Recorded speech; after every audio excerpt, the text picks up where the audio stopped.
Hey everybody, it's been a while since we've had an advanced algebra video, so welcome back. Today we're going to be looking at solving systems of equations with three unknowns or variables. And in order to do that, we need to actually have three equations.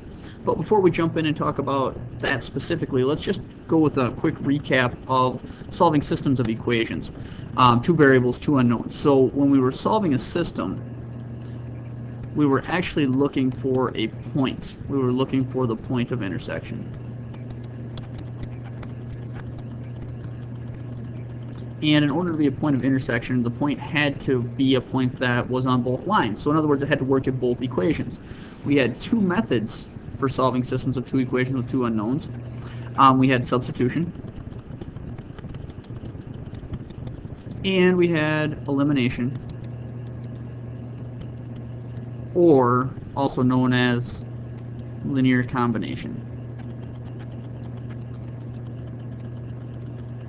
Okay, so today we're going to be working with systems of three equations, three unknowns. We're going to use those two methods again, but what we've got when we've got three equations, three unknowns, is we've really got three lines in a three-dimensional space.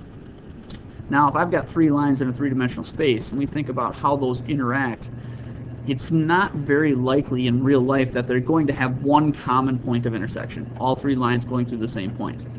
However, for the equation systems that we're working with today, they should. For the most part, they're going to. There would be possibilities that there isn't a solution, which would mean that maybe the lines intersect, two of the lines intersect, maybe the lines don't intersect at all. But what we know when there's no solution is if there's no solution, it means that there's not one single point on all three lines. Okay, but for the most part, when we test these out and practice with these in our advanced algebra class, they will have a point of intersection. So let's try it out. Let's see what happens with one of these. So I'm just going to go ahead and I'm going to grab number 1. That'll be off of your assignment tomorrow. So I've got negative x minus 5y minus 5z equals 2. There's my first equation. Now I've got three variables, x, y, z. When I'm looking for this point of intersection, it should have three coordinates, x, y, z, as an ordered triple, which we'll talk about again here in a little bit. My second equation, 4x minus 5y plus 4z equals 19.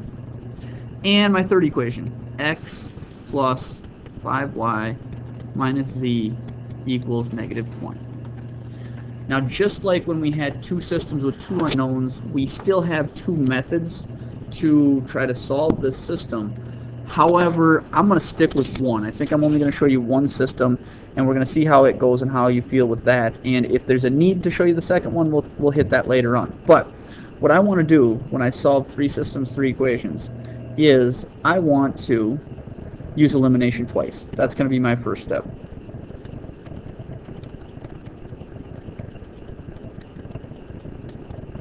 And when I do that, I have to eliminate the same variable both times.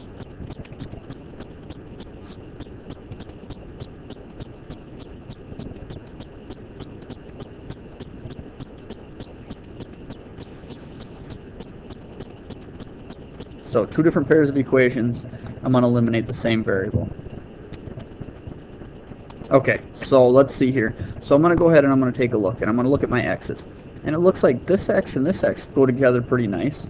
Hey, 4x and negative 1x would go together pretty nice. But I'm going to check to see if any go together any better. So I look at my next column, my next variable, my y's, and I've got negative 5y, positive 5y.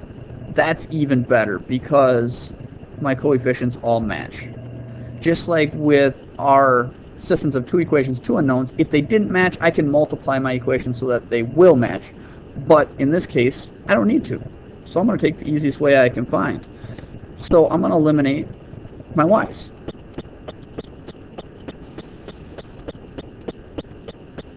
So what I'm going to do is I'm going to pick two equations that I want to start with. And I like these two. I'm going to start with this equation and this equation. And since they're already written in order, lined up, I'm going to go ahead and I'm going to do my elimination right here. So I'm going to go ahead and I'm going to add straight down. So 4x and x gives me 5x. Negative 5y and 5y gives me 0y. That's why I picked those two to go together. 4z and negative z gives me 3z equals 19, and negative 20 is negative 1. So we said we had to do elimination twice with two different pairs of equations. There's my first one. Now, what I see next is I see that this equation has a negative 5y also, just like the one we did before. This one has a positive 5y, so if I combine those two, my y should cancel out again. So that's going to be my choice there. So over here, let's get a different color. Negative x minus 5y minus 5z equals 2. And our bottom equation with that positive 5y, x plus 5y minus z equals negative 20. Go ahead and I add straight down. Oh, it looks like my x is actually giving me 0x. My y's give me 0y. My z's give me negative 6z equals negative 18. Now this one's a little easier than a lot of them will be later on. So this one I'm going to go ahead and I'm going to finish, because right here I can find z. Divide by negative 6. Z equals 3. Now I can use substitution to go ahead and put 3 into my equation over here. 5x plus 3. We're going to replace z with 3. Let's see, 5x plus 9 equals negative 1. I'm going to subtract the 9 from both sides. 5x equals negative 10. X equals negative 2. So I've got x, I've got z, I'm missing y. Now I can go back to any of my three original equations. I'm going to choose my bottom one here. Looks the nicest, I think. And I'm going to substitute in what I know for x and z. X plus 5y minus z equals negative 20. Well, I know that, oops, excuse me there.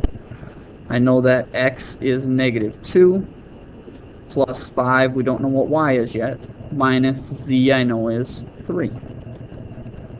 Let's see, negative 2 and negative 3 give me negative 5. I'm going to go ahead and I'm going to add 5 to both sides.